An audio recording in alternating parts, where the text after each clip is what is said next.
Kita bilang ini Rp1.000, ya kan? Tapi makin lama di dalam isi riba, Rp1.000 yang dulu bisa dipakai untuk membeli 50 kg emas pada tahun 46, ketika pertama kali diberikan rupiah, hari ini diberikan tukang parkir pun tidak mau.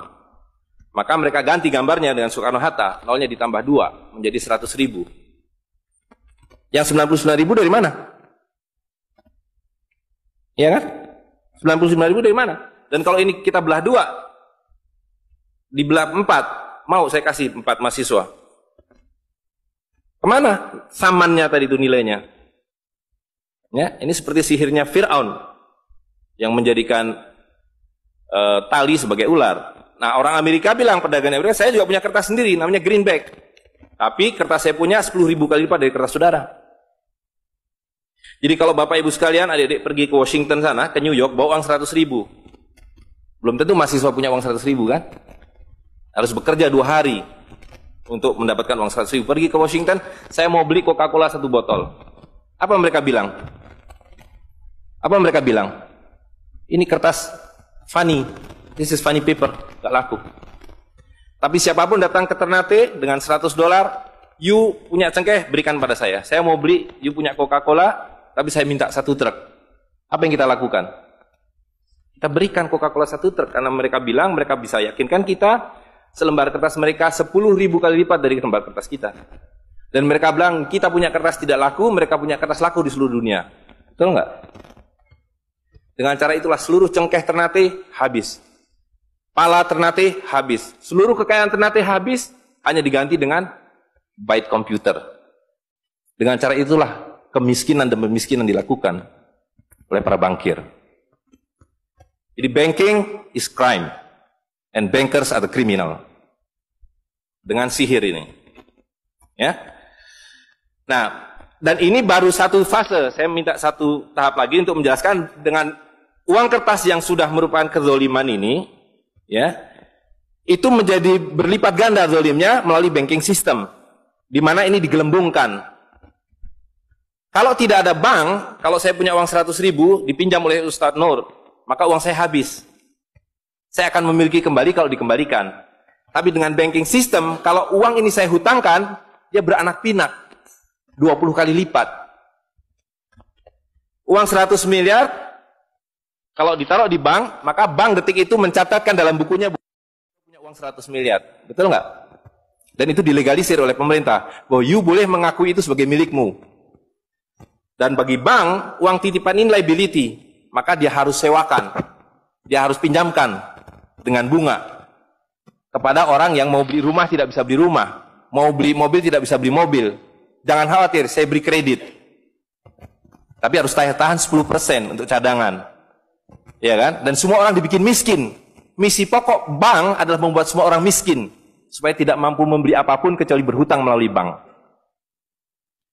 Maka ketika 100 miliar ini diterima bank, maka dia bisa mengutar itu 20 kali. Dengan bunga katakanlah 10%. Maka dia akan mendapatkan dari bunganya saja 180 miliar. Jadi kalau bank bilang saya ngasih bunga hanya 10%, dia akan dapatkan 200%. Dan dari pokoknya yang dia putar itu, maka dia akan dapatkan 20 kali 90 miliar. Coba lihat. Maka terciptalah uang 1,9 triliun, hampir 2.000 triliun. Padahal uangnya berapa tadi? 200 miliar. Yang 1,8 triliun dari mana? Angin, sihir, tidak ada. Itu sebabnya setiap bank dijaga oleh satpam. Supaya mengesankan bahwa di bank ada uang. Tidak ada uang di bank. Itu kenapa setiap pegawai bank pakai jas, pakai dasi. Supaya orang yakin bahwa uangnya dijaga dengan baik. Karena di situ tidak ada uang. Dan itu sepenuhnya pengelabuan. Jadi bank itu adalah arisan berantai. Kalau kita datang mengambil uang, tapi orang bisa bilang, tapi kalau saya ngambil uang di bank kok ada. Uang siapa yang diberikan? Uang Anda sudah nggak ada. Jadi orang percaya bahwa bank adalah tempat yang paling aman menyimpan uang. Bank adalah tempat paling tidak aman menyimpan uang. Belum Anda keluar dari pintu bank, uang Anda sudah nggak ada. Pembuktiannya gampang. Datang pada hari yang sama, minta saya mau ambil uang saya hari ini. Potong telinga saya kalau Anda dapat uang, kecuali 10% dari nasabah. Bisa dipahami? Ya. Uangnya tidak ada. Itu. Nah, tapi yang perlu dipahami adalah akibatnya. Kalau kita tadi punya uang 100.000, di sini ada satu handphone, maka berapa harga handphone ini? Ceteris paribus kata ekonom. Maka harga handphone ini ada 100.000, ya kan? Tapi ketika ini digelembungkan menjadi 2 juta, sementara sumber daya alamnya tetap, berapa harga handphone ini? Menjadi 2 juta. Dan itu mereka bilang inflasi. Jadi inflasi adalah kebohongan. Lihat ya, dulu ketika Republik Indonesia didirikan, uang yang pertama dicetak adalah 1 sen, paling besar 100 rupiah, 600 rupiah. Uang 1000 pernah didesain tapi tidak dicetak karena terlalu besar. Karena dengan 1000 Anda sudah dapat beli emas setengah kilo. Pada waktu itu, 1 gram emas hanya 2 rupiah.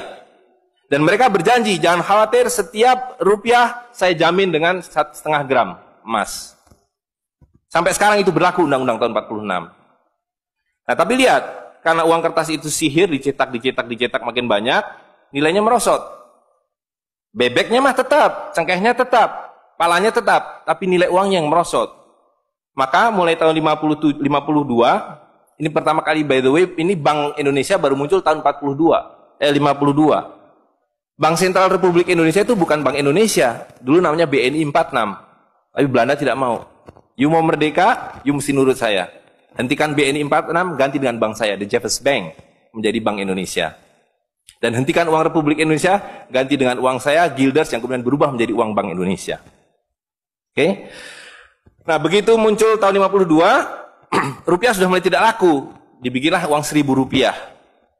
Ringkas cerita, tahun 57, uang 1.000 sudah mulai tidak laku, dibuatlah 2.500 rupiah.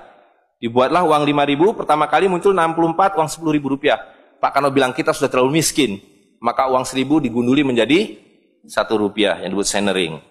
Tapi tidak lama kemudian muncul lagi, karena uang kertas adalah penipuan, worthless, no value. Ringkas cerita, Pak Harto dibilang berhasil dalam pembangunan, dia bikin uang 50.000 rupiah dengan gambar Pak Harto dan kapal terbangnya. Tapi inilah ilusi yang lain, inilah sihir yang lain. Semakin besar uang Anda bukan semakin kaya. Semakin uang besar Anda berarti semakin miskin. Bisa diikuti? Maka ketika terjadi krismon, rupiah makin tidak laku, harus dibikin uang 100.000. Dan sekarang uang 100.000 sudah mulai tidak laku. Ibu-ibu sudah komplain kalau pergi ke pasar dengan 100.000. Betul nggak, Bu? Sudah tidak bisa beli apa-apa ini. Maka mereka dua pilihannya.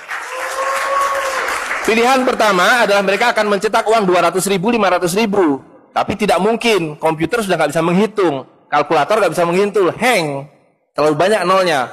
Pilihan kedua adalah digunduli nolnya, redenominasi.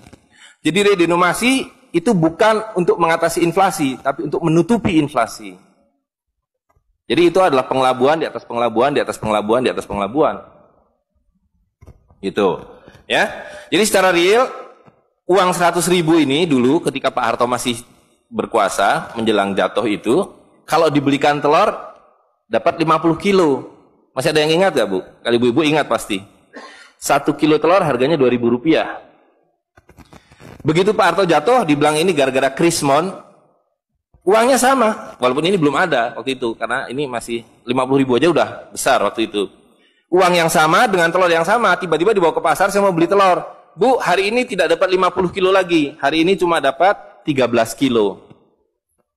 Karena daya belinya, telur sekarang 7.500. Dan hari ini, kalau di pasar Ternate berapa, Bu, harga telur sekilo?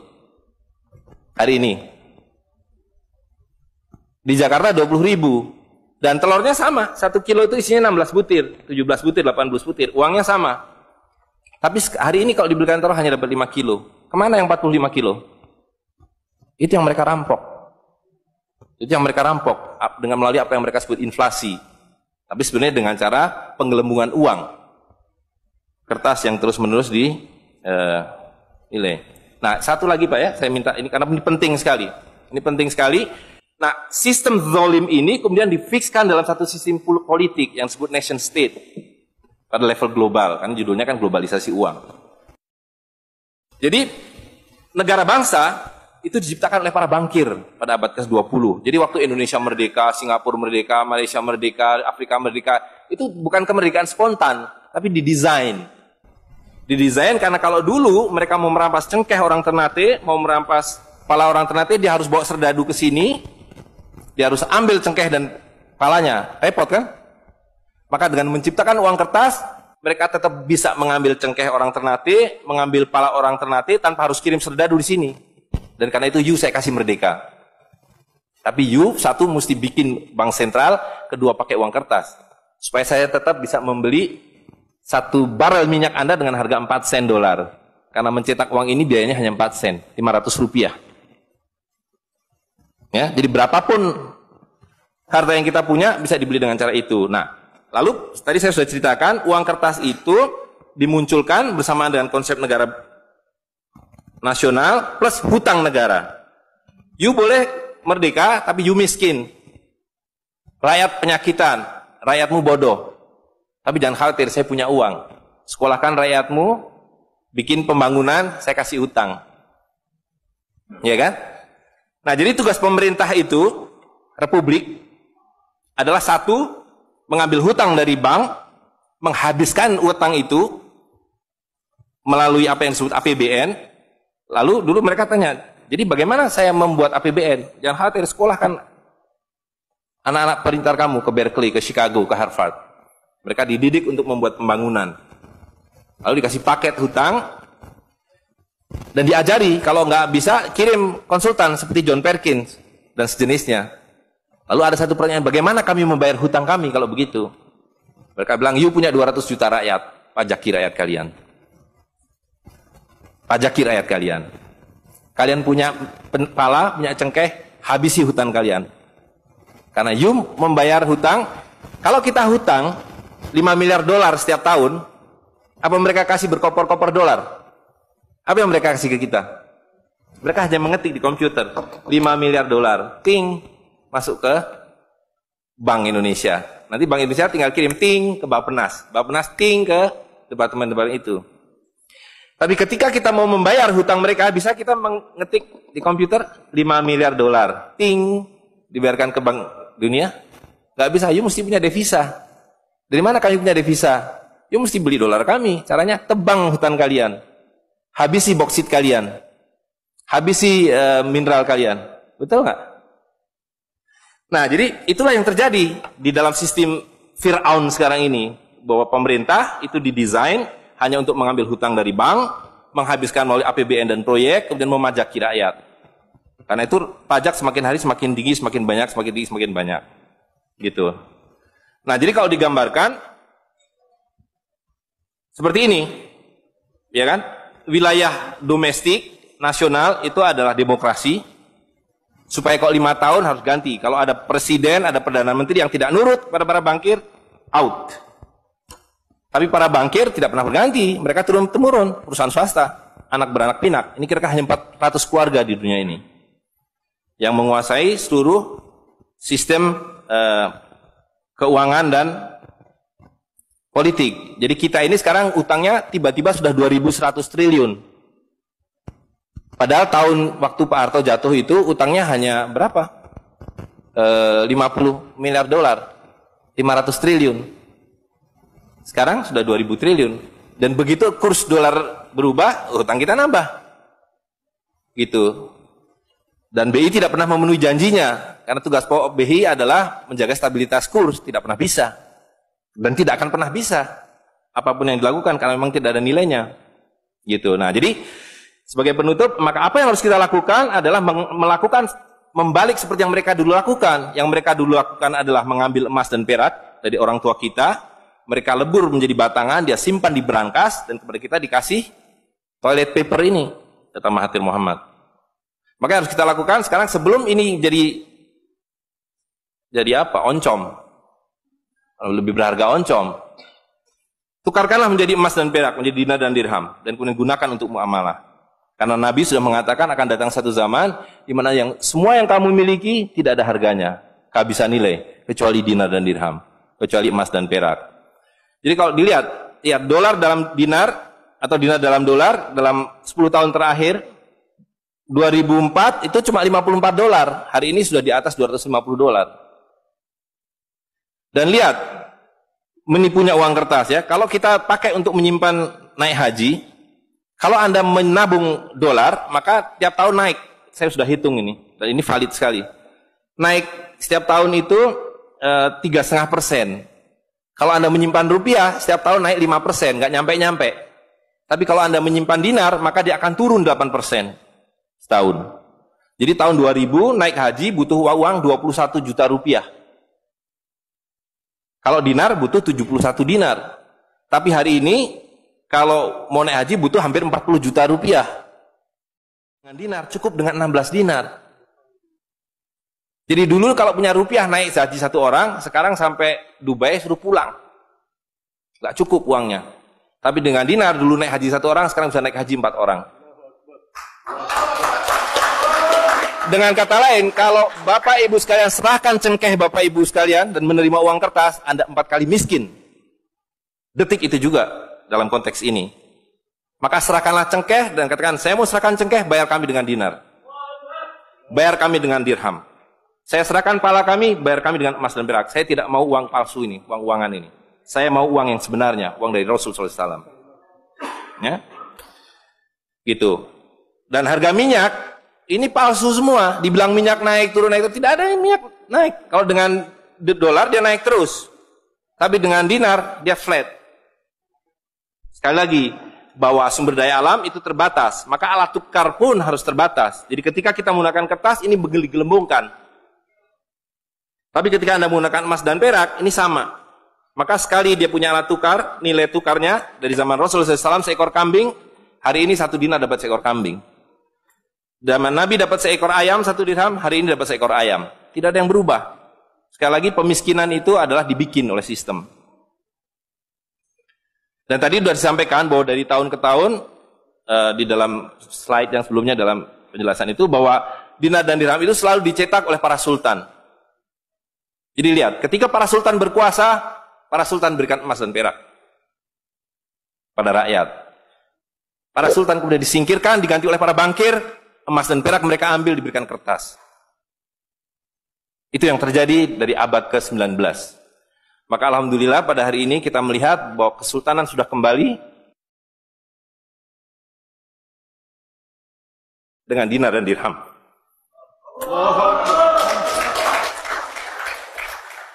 Dan ini adalah awal berakhirnya sistem riba. Ini adalah awal dari janji Allah SWT, yamhaqwahu riba wa yurbi sodakotan. Aku suburkan sedekah dan aku hancurkan riba. Kehancuran riba ditandai dengan seperti apa yang dikatakan Nabi, kehancuran mata uang kertas.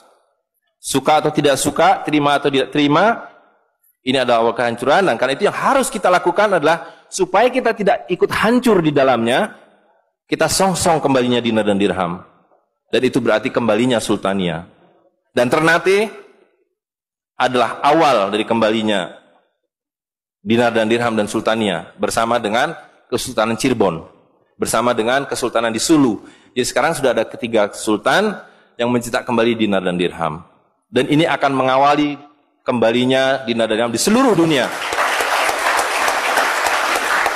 Jadi kalau pada abad 15, abad 16, abad 17 bangsa Ternate sudah sampai ke Madagaskar, sudah sampai ke negeri atas angin di Spanyol, maka pada abad 21 kembali Ternate sampai Spanyol. Ternate sudah kembali sampai Afrika Selatan, sudah sampai Eropa melalui dinar dan dirham yang berlaku di seluruh dunia. Orang Amerika tidak bisa mengatakan emas saya 5 kali lipat dari emas saudara, tidak bisa. Emas kami dari Ternate sama harganya dengan emas kalian. You 1 dinar, kami 1 dinar. You 1 dirham, kami 1 dirham. Itulah keadilan. Ya. Jadi karena itu Bapak Ibu sekalian, yang terakhir sekali saya ingin sampaikan, dinar dan dirham yang kita bicarakan ini tidak ada artinya kalau berhenti hanya di dalam ruangan ini. Dinar dan dirham harus segera berkemerincing di kota Ternate. Dan Anda semua yang harus memulainya. Tadi 2 orang sudah menyatakan diri sebagai relawan jawara, jaringan wirausahawan dan pengguna dinar dirham Nusantara. Maka dalam waktu sebentar, insya Allah di Ternate, dari 2 orang ini akan menjadi 2.000 orang yang menggunakan dinar dan dirham. Ya, dari 2.000 akan menjadi 200.000. Seluruh penduduk Ternate menggunakan dinar dan dirham.